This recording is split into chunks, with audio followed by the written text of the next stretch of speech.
The man kneeling on the marble floor had once owned everything in that room. Every painting, every chair, every crystal glass, including the one now shattered at his feet. Useless! Mrs. Han's voice cut through the dining hall like a blade. She stood at the head of the table draped in silk, surrounded by guests, her sharp Korean features as cold and calculated as the day she first entered this house. Even now you embarrass me in front of everyone. Laughter spread across the room. The man, once the most powerful Korean billionaire in the city, knelt slowly, trembling, picking up broken glass with bare hands. He had built this estate from nothing. He had filled these halls with love, with life, with a woman who sang in the garden. Now he served the woman who destroyed all of it. I'm sorry. I didn't mean to. Silence. Outside, thunder rolled across the sky. A black car stopped at the estate gates. No escort. No announcement. Just silence. The rear door opened. A woman stepped out. Rain fell against her deep brown skin as she looked up at the mansion that once held her entire world. 10 years. Gone. She walked forward without hesitation. A guard's voice cracked through the intercom. Someone is at the gate. Mrs. Han barely looked up. Who dares interrupt me tonight? The guard hesitated, then whispered, The rightful owner of this estate has returned. The wine glass in Mrs. Han's hand stopped midair. The gates did not stop her. The guards tried, but something in the way she moved unhurried, certain, as if she had never truly left, made their hands fall to their sides. Inside, Mrs. Han set down her glass slowly. Bring her in. I want to see this joke for myself. The doors opened. Heels echoed softly across marble. 1 step. 2. She entered. The woman was tall. Her skin was deep brown and flawless. Her expression completely calm. No anger, no tears, nothing that could be used against her. The guests turned, but no one recognized her. Mrs. Han studied her carefully. Who are you? The woman didn't answer immediately. Her eyes moved past every face in the room and landed on the old man still kneeling on the floor. Something flickered in her expression. Not anger. Pain buried so deep it had turned into steel. She finally spoke. So this is what you reduced him to. Mrs. Han's eyes narrowed.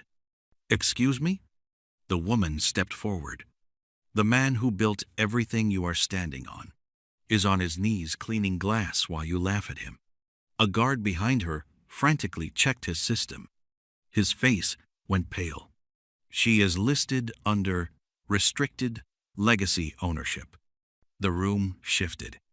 Mrs. Han's expression tightened just once. But once was enough. Legacy ownership means nothing here, Mrs. Han said sharply. But the room no longer agreed with her. Staff members stared at their tablets. Whispers spread like fire. That name, it shouldn't be in the system. It was supposed to be deleted years ago. The old man lifted his head slightly. His eyes clouded, distant, struggled to focus on her face. The woman stepped to the center of the room. Slowly, deliberately, she removed her glove. A thin, raised scar ran across the back of her right hand, the shape of shattered glass. The souvenir of a rainy road 10 years ago. Mrs. Han's eyes landed on it. Something dark crossed her face. The woman spoke quietly. You erased my name from this house. A pause. But you forgot about the system. Silence dropped like a stone. Mrs. Han stepped forward. Whatever game you think you are.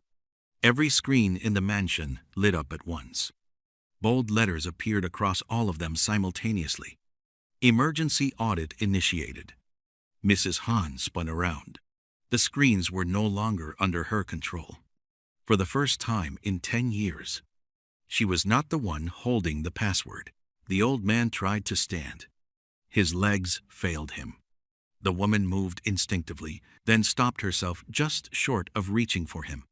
He looked up at her. His eyes were soft, empty, lost. "I'm sorry," he whispered. Have we met before?" The words landed like a blow to the chest. But she had prepared for this moment. She had spent years researching exactly what had been done to him. Small doses of a memory-disrupting compound added quietly to his food every single morning. Not enough to destroy him completely, just enough to keep him confused, dependent, controllable. She knelt slightly to his level and spoke quietly. "You used to carry me on your shoulders when I was afraid of storms." His hands trembled. "You used to tell me that the Han name meant something worth protecting." A broken sound escaped him, not quite a word. A fragment of something buried, fighting its way back up. A young woman laughing in a sunlit garden. A voice calling him father. Mrs. Han's voice cracked like a whip. "Enough! Remove her from this property immediately." But no one moved, because every screen in the mansion had just lit up at once. A single file appeared. 10 years ago sealed record. The woman stood slowly. "Shall we continue?" The boardroom doors burst open. Executives flooded in, breathless, confused. Why has the emergency system activated? Who authorized this audit? Mrs. Han moved fast. "Shut it down, now." But the system ignored her completely. Document after document began surfacing on every screen. A company transfer dated 3 months after the accident. Another signed while the father was sedated in hospital. A third carrying his signature, in a handwriting that was not his. Mrs. Han's son stepped forward. Tall, sharp Korean features, cold confidence inherited directly from his mother. Jin-Woo Han pointed at the woman. "These documents are fabricated." She looked at him for the first time. "No rush, no heat. Your mother handed you a division worth $300 million, she said calmly. "Built on a foundation you never once laid a stone of." Jin-Woo's phone buzzed violently in his hand. He looked down, his face drained of every color. "The board is suspending my division, pending investigation." He looked up, but the woman was already walking away. Mrs. Han stood very still, jaw tight, hands hidden carefully behind her back. For the first time in 10 years, fear had found the edge of her composure, and it was spreading. The sealed file opened. A photograph filled every screen in the mansion.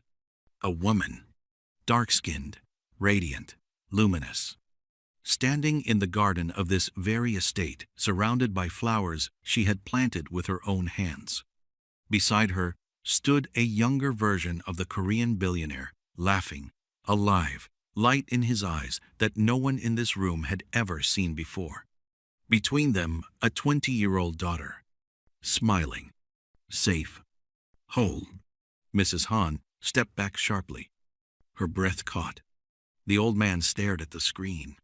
Something inside him cracked wide open. The woman in the room spoke softly. "That was my mother." His lips moved without sound. "She planted every flower in that garden," the woman continued. "She used to sing when she thought no one was listening." A tear broke from his eyes. I remember a yellow dress." "Yes," the woman whispered. "She wore yellow even in winter." His hands shook violently. The memory began to collapse, snatched away by 10 years of slow poisoning. He grabbed his head in pain. Mrs. Han screamed, "Turn it off. Turn all of it off." The system ignored her. The woman's voice turned to ice. "You didn't just erase me. You erased her." The word "her" echoed through the silence. Because only one person alive had access to these sealed files. And that person was supposed to be dead. The screens flashed one final time. One line. Bold, certain, undeniable. Identity confirmed Ivory Han. Gasps broke across every corner of the room. Mrs. Han lunged toward the control panel. Shut it down! Shut all of it down right now! But the system had already moved beyond her reach. The woman turned and faced the room fully.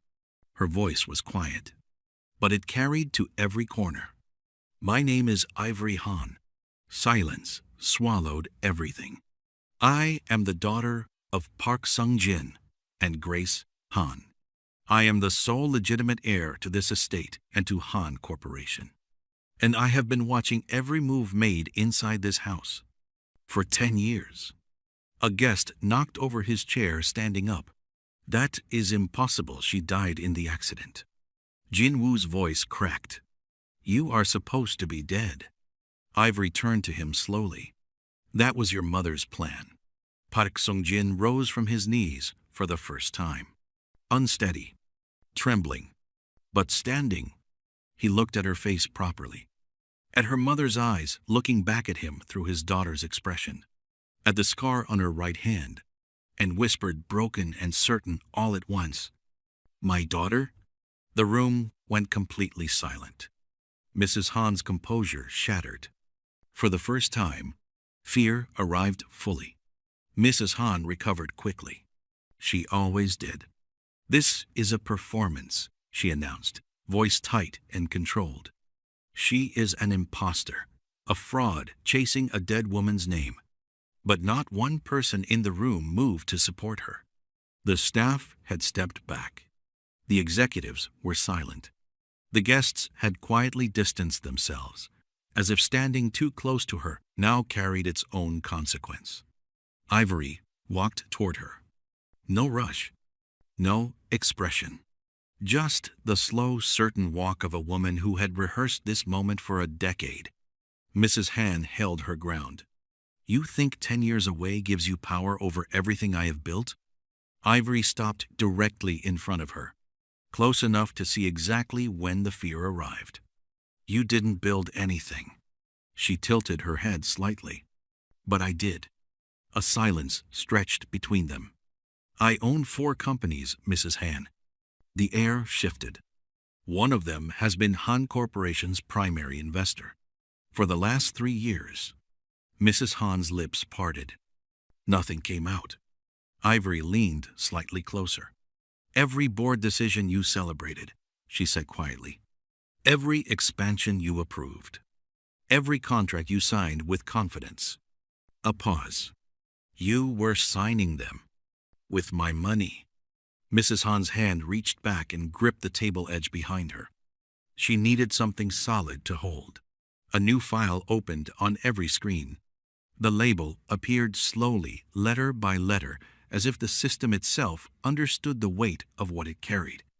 Accident report sealed, classified, reopened. Quote.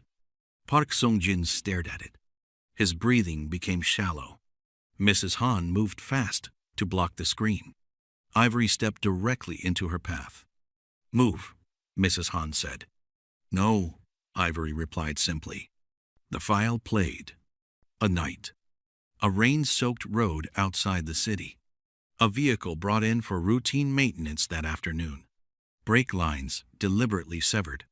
A maintenance log, signed by a name that had since been wiped from every company record. Then a second document appeared. An internal memo written by Grace Han, dated 4 days before the accident. Grace had discovered everything. The hidden affair between Mrs. Han and a senior board member. The forged contracts. The quiet siphoning of funds from subsidiary accounts across 3 years. Grace had gathered the evidence carefully. She had scheduled a meeting with the full board.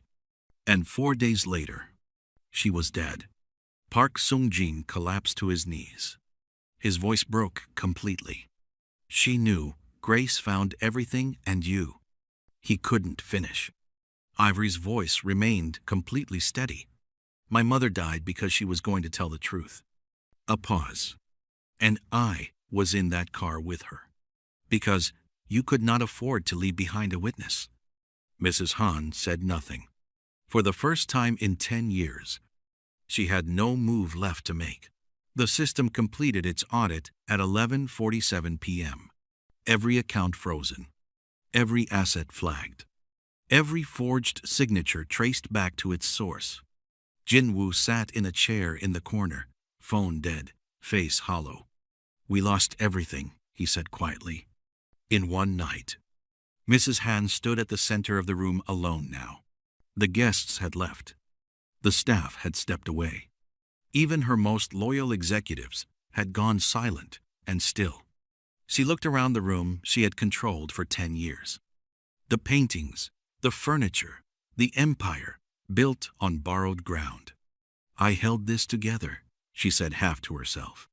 "I kept this company standing." Ivory watched her from across the room.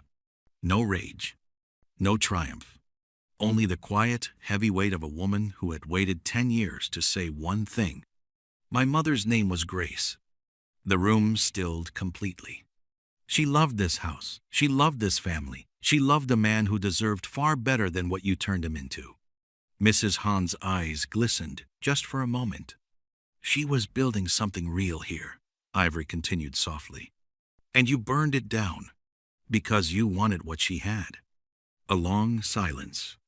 "She was everything."